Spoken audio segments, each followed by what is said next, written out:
Hey, welcome back to Love, Sex, and Money. Christine Regan Lake, good to be here again. Nice to have you here. Today I just wanted to pop on really quickly and just talk to you a little bit about gratitude. I was on a conversation the other day with a friend of mine, a dear friend of mine, actually. We have a prayer call twice a month, every 2 weeks.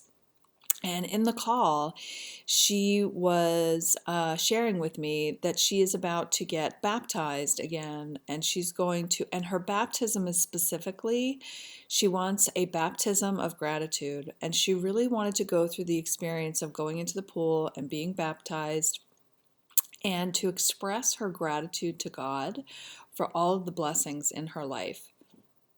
And I remember when she said it to me, I was so touched, and I thought that was so beautiful. And she was specifically inviting me to the baptism to come and see it, and she hasn't really invited a lot of people. It's a very intimate affair, so I was very, very honored to be invited.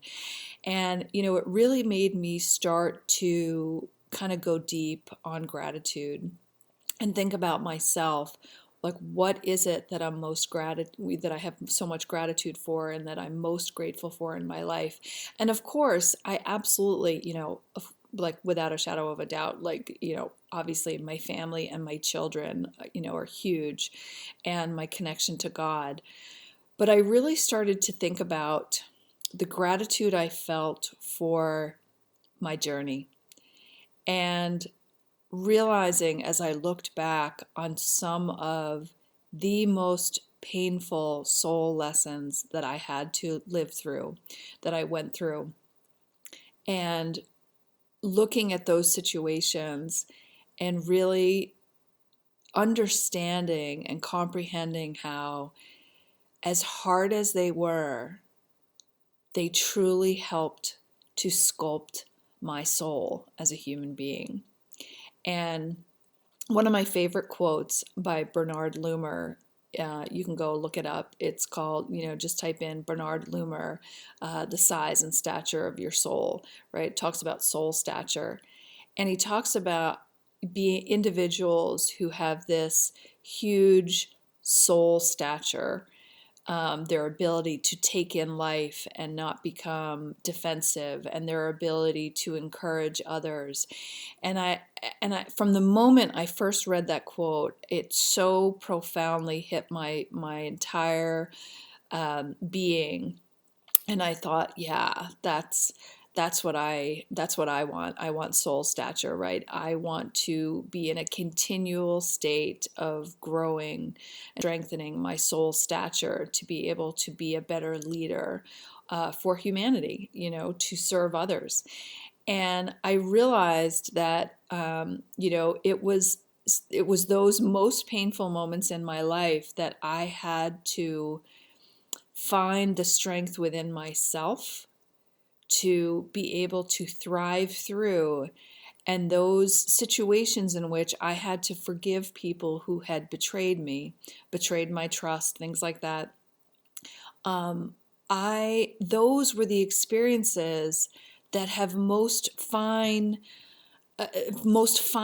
sculpted my soul to be able to have greater compassion for humanity. And, for instance, I remember like 20 years ago hearing about people who had chronic fatigue issues.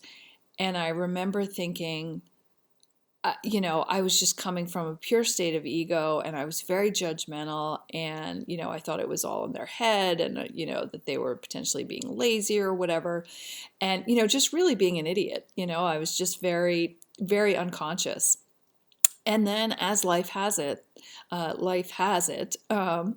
I became very, very ill.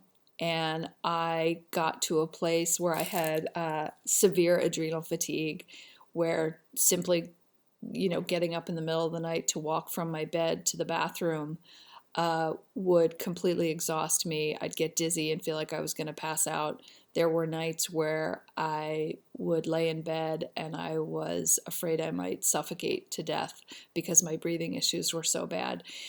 It was having to live through that health hell that gave me the ability to truly be able to have compassion, deep, deep compassion for people who struggle with health issues. And it was becoming an energy worker and, working with people who'd had sexual trauma.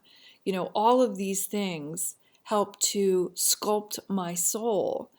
And the reason I was able to connect and serve those who've had sexual trauma is because I had it, right? So, we are baptized by the fire of the most painful experiences in our life. And when we're going through it, you can feel like God is persecuting or the world is persecuting, you don't understand it. But when you understand that you have the ability to harness that experience to serve others, to harness that experience to be a leader, to help others out of the darkness, it's really a blessing and a gift. And so I just wanted to come on and just kind of start this dialogue and this thought process for yourself. What are you most grateful for in this world? And I know, your children and your family. I mean, beyond that, I mean the things, what are you most grateful for with respect to your journey, about the things that have been the hardest for you, and what has it taught you? And finally, how can you use that wisdom that was really created in the fire of pain and suffering to serve others, to be a leader, to step up and be the light in the midst of the darkness? So I hope you found value in that, and I look forward to speaking with you again soon. If you're not aware, I have a link in the description box for Operation Underground Railroad. I am an abolitionist, and I am committed to raising $1 million to rescue children from human trafficking. These children, they need our love and leadership, and it costs money to rescue them. So if you feel inclined to donate, I would love for you to do that. Every penny goes to them. I've personally already donated over $16,000, and I will continue to do so as I grow my channel. Have a beautiful day, and I'll talk to you soon. Thanks. Bye.